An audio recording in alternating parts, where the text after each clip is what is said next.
I used to become really obsessed with new romantic interests. And this goes for people who I didn't know and just had a crush on, or people that I was actively talking to and flirting with.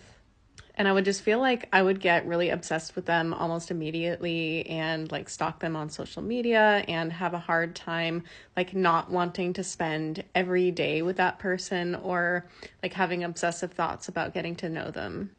And I was able to fix that pattern because I didn't want to do that anymore. And what I found when I dug into this was two things. Number one, I didn't have enough selfhood.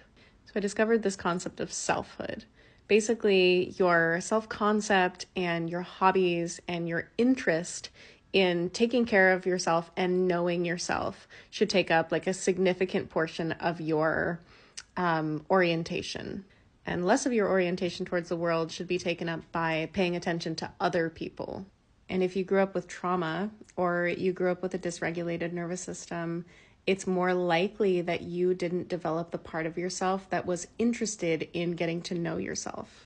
And so for me, my self-concept, my selfhood was very small. I didn't really know a lot about what I wanted, who I was, what I needed, because I was not oriented towards those things. I was oriented towards survival and getting my needs met and trying to be okay at all times. And so that natural healthy part that gets to know self and gets to know other and goes out and explores and develops dreams and understands what it wants out of life, that part did not develop.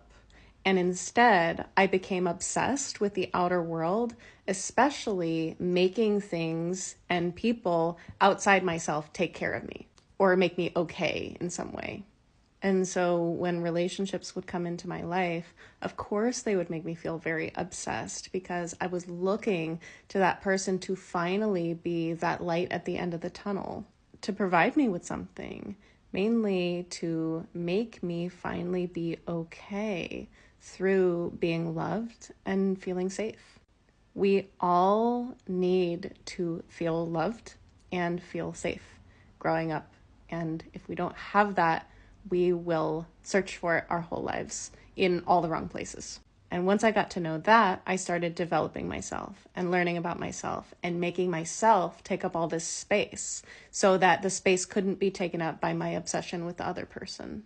The other thing I learned is that I was choosing people who actively made me feel insecure.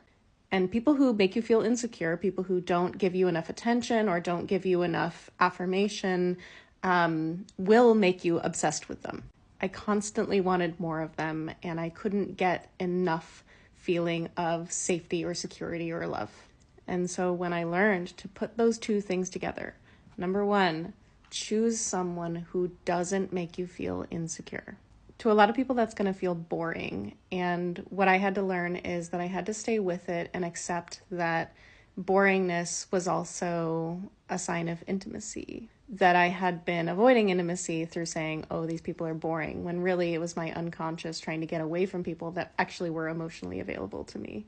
And then when I would still start to obsess, I would remind myself, oh, this is that part of me that's supposed to be taken up by me and not be taken up by obsessing with the other person. So what I would do is like double down on my hobbies and pay attention to what I wanted to do and have fun for me and have joy for me. And that's what solved that obsession problem for me.